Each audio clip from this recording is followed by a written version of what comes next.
In this video, I want to introduce the idea of input flags and also MATLAB's mechanism for assigning default values to optional inputs. So let's begin with yet another version of Quad LHS, namely Quad LHS 4.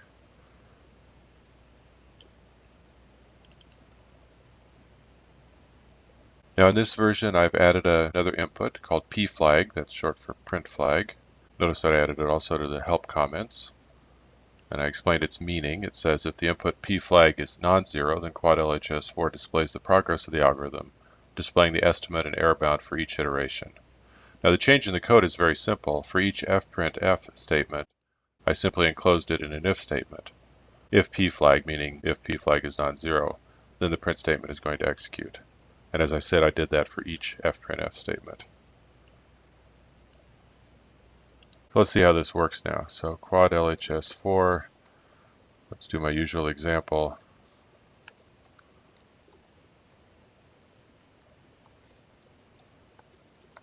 First of all, suppose I call this as before. I don't include the input. I get an error message. MATLAB tells me that I did not provide enough input arguments. If I put in 0, then I see no output.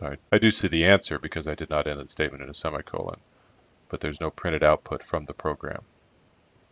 And then if I give a non-zero value, I see the output with each iteration. Now it's convenient to make pflag an optional input with a chosen default value. In this case, I think the most appropriate default value is 0, meaning no textual output. So this is how I would like the code to behave. The user does not have to include the input pflag. If it's not provided, the code assumes value 0. If it is provided, then the code uses whatever value is input. MATLAB provides a mechanism that allows us to implement optional parameters. Specifically, MATLAB allows functions to be called with fewer than the stated number of input arguments, and MATLAB has a built-in function for counting the number of input arguments. It's easiest to explain this with an example. I modified Quad LHS yet one more time, this time to make pflag optional. The function is now called Quad LHS 5. So let's look at the code.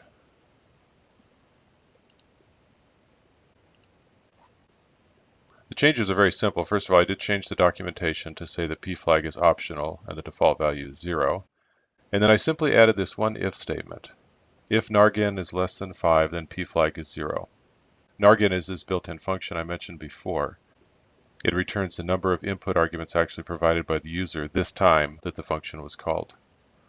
So if we look at the definition of the function, there are a total of 5 input arguments, f, a, b, tol, and pflag. If the function is called with fewer than 5 input arguments, then we set pflag to 0. The rest of the code is unchanged. Now let's see how this works. First of all, if I call Quad LHS 5 with only 4 arguments, I see no displayed output. I can still call it with an explicit value of 0, no displayed outputs. And I can call it with an input value of 1, and then I see the output. For future reference, I want to point out that MATLAB also has a function that indicates how many output arguments are requested by the user. Let's suppose I write a MATLAB function that implements a mathematical function y equals f of x. I'll call the function myf.m, and I'll assume that it computes f of x equals x times the sine of x squared. Now suppose myf also computes the derivative.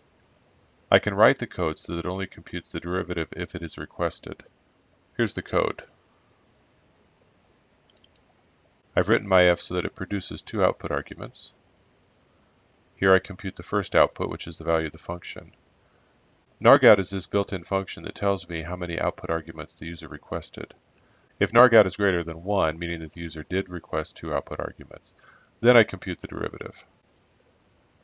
So if I call myf as y equals myf, let's say of 2, then nargout is going to be 1, and only the function value is computed. If I call myf as, let's say, y comma dy equals myf of 2, then nargout will be 2, and both fx and dfx will be computed inside the code. This mechanism can be used for efficiency so that a user-defined MATLAB function does only the needed computation. Finally, I want to return to fprintf and show how to send the output to a file.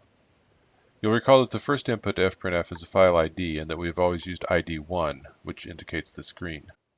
To create an actual file to contain the output, we use the fopen function. Here's an example.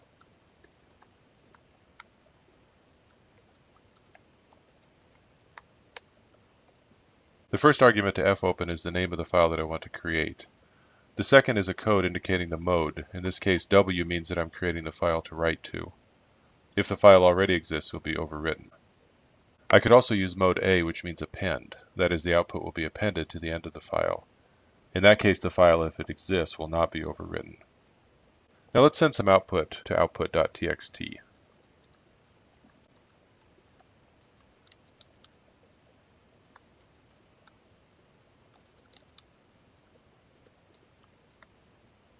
When I'm done writing to the file, I should close it using fclose.